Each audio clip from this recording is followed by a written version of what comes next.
நம்ம ஏற்கனவே சொல்லியிருந்தோம், நம்ம நடிப்பின் அசுரன் தனுஷ் அவர்கள் பார்த்தீங்கன்னா இப்போதைக்கு நடிப்பை விட டைரக்ஷன்ல தான் பயங்கர ஆர்வமாக இருக்காரு. அதுவும் அவரை வச்சு அவரே எடுக்கிறத விட மற்ற ஹீரோக்களை வச்சு எடுக்கிற படத்துக்கு தான் ரொம்ப மும்முரமாக இருக்காரு. உதாரணத்துக்கு அவருடைய முதல் படம் பாப்பாண்டியே பார்த்தீங்கன்னா ராஜகிரண் தான் ஹீரோ.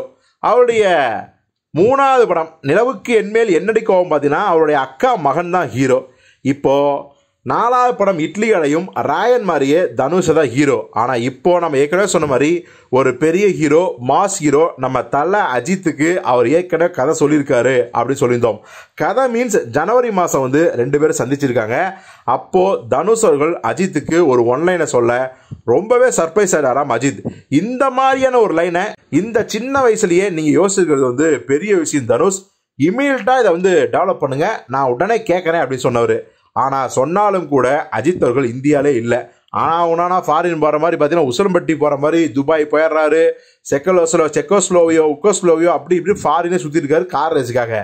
இப்போது நம்ம அப்பவும் சொல்லியிருந்தோம், மறுபடியும் அஜித் அவர்கள் ஏப்ரல் மாதம்தான் சென்னைக்கு கொஞ்சம் நாட்கள் தங்கியிருக்க போகிறாரு. ஸோ தனுஷும் ஏப்ரல் மாதத்துக்குள்ளே ஃபுல் கதையை ரெடி பண்ணிட்டு அஜித்திட சொல்லணும் தான் இருக்காருன்னோ. கிட்டத்தட்ட அந்த சந்தர்ப்பம் அமைய போகுது. ஏப்ரல் 10 நம்ம குட் பேட் அகலி படம் ரிலீஸு. இப்போது ஏப்ரல் 2வது வாரத்தில் தான் அஜித் அவர்கள் இந்தியாவுக்கு வராராம். சென்னையிலேயே ஒரு சில நாட்கள் தங்க போகிறாராம். ஸோ அஜித் அவர்கள் இப்போது ஃபுல் வெர்ஷனையும் ரெடி பண்ணிட்டாரு. அஜித்தை சந்தித்து இப்போ பார்த்தீங்கன்னா தனுஷ் முழு கதை சொல்ல போகிறாரு. இப்போது அந்த கதை தனுஷுக்கு ரொம்பவே நம்பிக்கை கூடிய கதையாக இருக்குது. அந்த நம்பிக்கையின் பேரில் அஜித்துக்கும் அந்த கதை பிடிக்கணும்.